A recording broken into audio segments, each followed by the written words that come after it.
Selamat datang kembali viewer BRP Channel by Yuriskia di sini. Kali ini kita mau ngomongin Samsung A02s, HP kelas entry level dari Samsung yang beda dari biasanya. Kenapa saya bilang begitu? Karena jujur aja biasanya kalau saya dengar kata Samsung dan entry level itu biasanya ya udah nggak tertarik sama sekali karena biasanya speknya itu bener-bener cupu. Tapi kali ini beda untuk Samsung Galaxy A02s yang dibanderol dengan harga 1.800.000-an ini. Seperti apa review lengkapnya kita akan bahas semuanya di video ini. Samsung Galaxy A02s ini merupakan HP kelas entry level keluaran baru dari Samsung yang bisa dibilang ini agak berbeda dari biasanya. Karena kalau biasanya Samsung itu kalau ngeluarin HP entry level itu bener-bener pelit, jadi bisa dibilang spesifikasinya itu bener-bener kayak seadanya aja. Tapi di Samsung Galaxy A02s ini beda. Contohnya kita mulai aja dari desain dan build quality-nya ya. Build quality HP ini berasa solid banget. Bodi HP ini memang terasa agak tebal, tapi itu bukan tanpa alasan ya, karena baterai yang dipakai HP ini juga bisa dibilang jumbo, 5000 mAh. Ini juga nggak biasa kan Samsung ngasih baterai segede ini di kelas entry level. Selain itu, desain bagian belakangnya juga bisa membuat orang yang lihat HP ini jadi ngira kalau HP ini itu adalah Samsung Galaxy S20. Apalagi kalau dipasangi softcase kayak gini, dijamin teman kalian bakal banyak yang ngira kalau HP ini adalah Samsung Galaxy S20. Sedangkan untuk materialnya menggunakan polikarbonat dan bagian belakangnya ini juga punya tekstur yang enak buat digenggam. Dan nggak gampang buat ninggalin bekas sidik jari. Untuk SIM tray-nya juga udah lengkap, bisa menampung 2 kartu SIM dan 1 kartu memori. Untuk layarnya sendiri, Samsung Galaxy A02s ini menggunakan panel PLS IPS beresolusi 720p atau HD+, yang udah cukup banget untuk kelasnya. Memang nggak sekontras dan sevivid layar AMOLED, tapi buat saya ini udah cukup banget mengingat harganya yang berada di level 1 jutaan. Dan selanjutnya saya mau bacain spesifikasi lengkapnya dari Samsung A02s ini.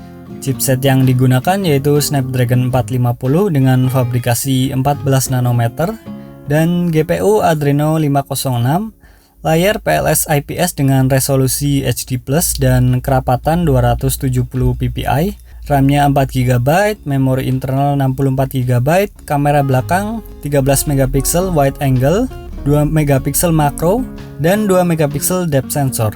Lalu untuk kamera depannya sendiri 2 megapiksel dan untuk baterainya sendiri berkapasitas 5000 mAh.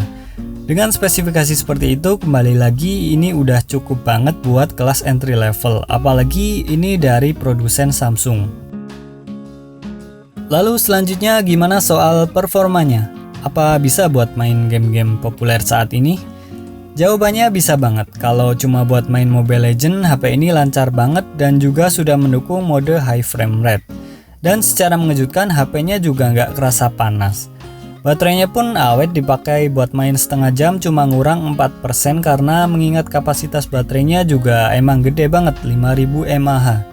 Sedangkan untuk main PUBG Mobile juga hasilnya memuaskan banget karena dia bisa dapetin settingan mentok di smooth high. Selanjutnya kalau cuma buat ngejalanin aplikasi ringan seperti aplikasi sosmed atau sekedar scrolling di Instagram sih, HP ini jelas udah lancar banget. Ditambah lagi HP ini udah menggunakan kostumisasi Android One UI Core yang memang cocok banget buat HP-HP entry level. Kalau mau bahas lebih banyak apa perbedaan One UI reguler dan One UI Core, mungkin saya akan bikin video tersendiri nanti ya. Kalian komen aja kalau banyak yang minta saya bikinin videonya. Nah, selanjutnya gimana buat kualitas kameranya yang ada 3 biji itu, yang beresolusi 13 megapiksel wide angle, 2 megapiksel makro, dan 2 megapiksel depth. Apakah kualitas fotonya bagus? Buat saya sih biasa aja ya, nggak heran lah buat HP kelas 1-2 jutaan. Warnanya berasa kurang hidup, dynamic range-nya juga agak keteteran, dan juga detailnya biasa banget.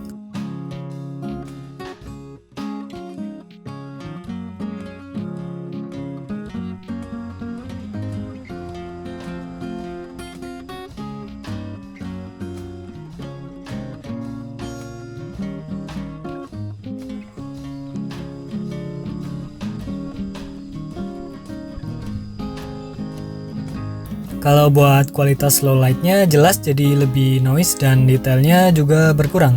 Dan kita juga harus pelan-pelan juga saat memotret di kondisi gelap karena rentan goyang dan blur. Kesimpulannya, buat saya Samsung A02s ini merupakan langkah yang berbeda dari Samsung seperti yang saya sebutkan di awal. Dimana biasanya HP Samsung entry level dengan harga 1 jutaan itu cuma dikasih spesifikasi yang seadanya aja. Namun di Samsung A02s ini ceritanya beda. Samsung ngasih spesifikasi yang bagus banget di Galaxy A02s ini. Desain yang mirip dengan flagship, build quality yang solid banget, performa yang memuaskan banget di kelasnya, dan juga baterai yang besar dan juga awet. Dengan harga 1 jutaan aja. Tepatnya sekitar 1.800.000-an lah. Dan ingat, ini merek Samsung. So, jadi mungkin segitu aja video review Samsung Galaxy A02s ini. Like kalau kalian suka video ini, subscribe dan nyalakan lonceng notifikasi agar kalian gak ketinggalan video-video selanjutnya. Saya Bayu Rizky pamit.